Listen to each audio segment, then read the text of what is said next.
Imaginemos un mundo lleno de templos gigantes, mercados abarrotados, guerreros con penachos de plumas, inclusive una ciudad flotante sobre las aguas.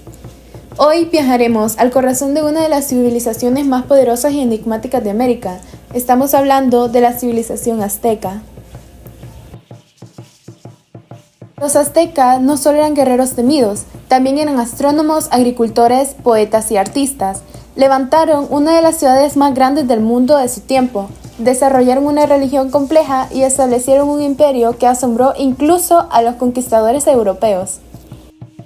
Se establecieron en el altiplano central de México, en la región que hoy ocupa la Ciudad de México.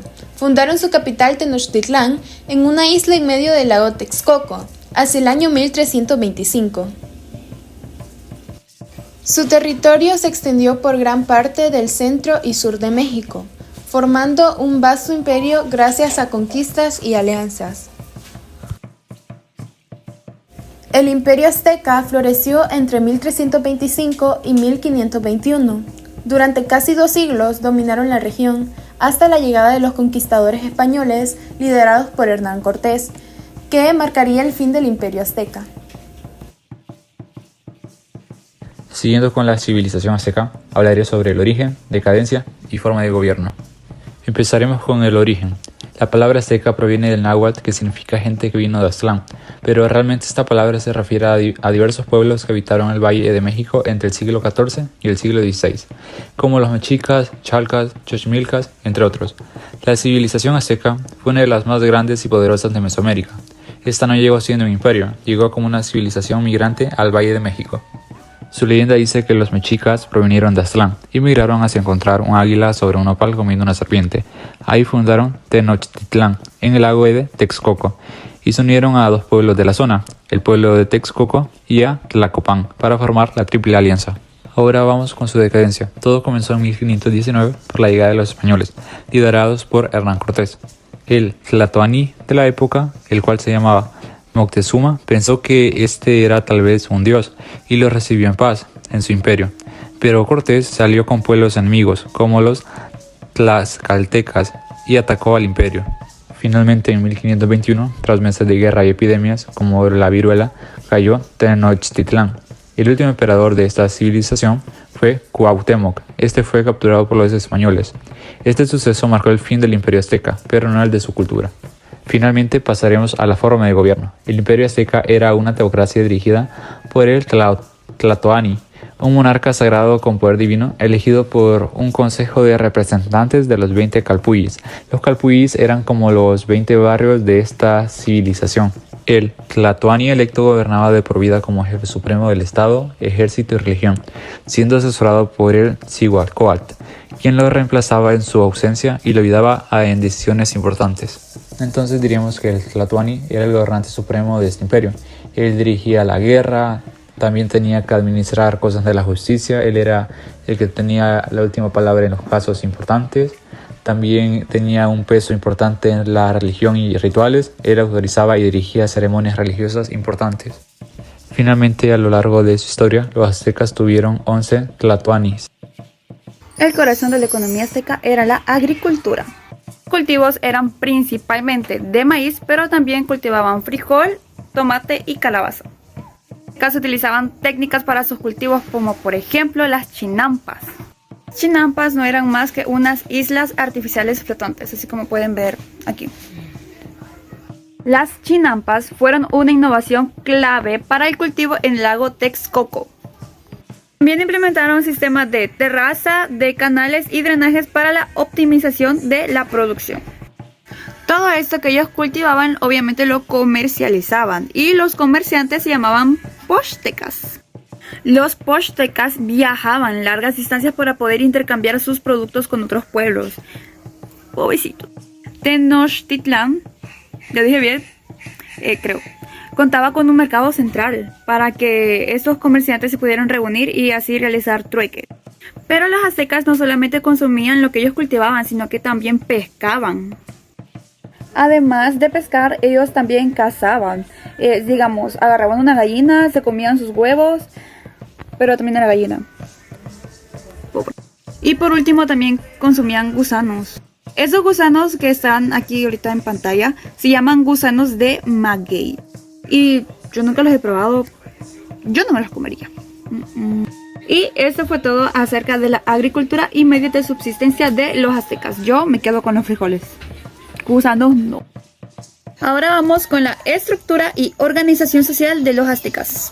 La sociedad azteca era jerárquica y las clases sociales estaban bien definidas, con el rey en la cúspide y los esclavos pues abajito. Esta organización social se basaba en el calpulli. El calpulli era una comunidad de familias que compartían territorios y antepasados comunes. En las clases sociales están los nobles, los plebeyos y los esclavos. Los nobles o pipiltín eran los que controlaban el gobierno, las guerras y la religión, aparte que también recibían tributos de los plebeyos. Los plebeyos o macehualtín eran los que conformaban el pueblo llano, y estos pues eran artesanos o comerciantes. Los esclavos o tlatlacotín eran principalmente prisioneros de guerra y pues no tenían derechos, pobrecitos. El rey, o sea, Tlatoani, era la máxima autoridad del imperio. Luego de él estaba el Consejo de Sabios, que se les decía Tlatocan, y ellos asesoraban al rey y estaba integrado por las principales autoridades de la comunidad. Y bueno, por último estaban los calpulli. Cada comunidad estaba dirigida por un calpuyek y este era elegido por sus habitantes y en consulta con el rey. Y en otros detalles, los pochecas, que eran los comerciantes que recorrían bastantes distancias, ellos podían obtener privilegios similares a los de la nobleza. También la familia era la unidad básica de la sociedad azteca, con el padre como autoridad principal. Las mujeres tenían roles definidos según su clase social, pero también estaban limitadas de las participaciones políticas. Y por último, el sistema judicial era jerárquico, con jueces de diferentes niveles. Y eso fue todo con respecto a la estructura y organización social de los aztecas. Ahora les hablaremos acerca de los aportes aztecas que dejaron en las áreas del conocimiento. Comencemos con la medicina.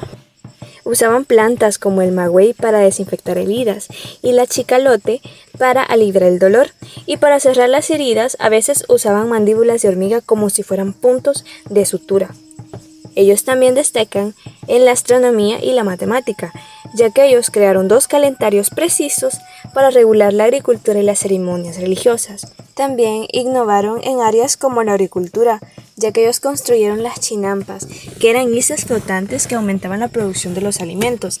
En estas islas cultivaban varias veces al año maíz, frijol y calabaza, incluso en las zonas pantanosas. También innovaron en la agricultura, ya que Tenochtitlán tenía templos, canales y acueductos como el de Chapultepec. Este acueducto llevaba agua potable desde manantiales hasta el centro de la ciudad. También innovaron en la educación y la filosofía, ya que todos los niños y los jóvenes recibían educación y los sabios se ponían a reflexionar sobre la vida. Pensadores destacados de la civilización azteca. En primer lugar tenemos a Tlacaelel. Fue el consejero más influyente de varios emperadores. Reformó la religión y la historia para fortalecer la identidad del imperio y así crear una nueva versión de la historia donde los mexicas eran el pueblo elegido por su dios. También tenemos a Macuilxochitl. Fue una de las pocas mujeres reconocida como poetisa y pensadora. Sus obras mezclaban la belleza artística y la reflexión filosófica. En sus versos comparaba la vida como una flor que se marchita, mostrando la visión azteca sobre la fugacidad de la existencia. Luego tenemos los Tlamatinime, que eran los sabios o los filósofos aztecas. Enseñaban y guiaban espiritualmente a la sociedad. Reflexionaban sobre temas como la verdad, la muerte, el destino y el alma. Se les atribuye la siguiente pregunta: ¿es verdad que se vive en la tierra? Muestra su idea de que el mundo material es pasajero y solo lo divino es eterno. Aunque su imperio cayó, el legado azteca sigue presente en el idioma náhuatl, las tradiciones, los nombres de muchos lugares y en el corazón de México. Por nuestra parte, este ha sido todo nuestro videoinforme. Gracias por su atención prestada.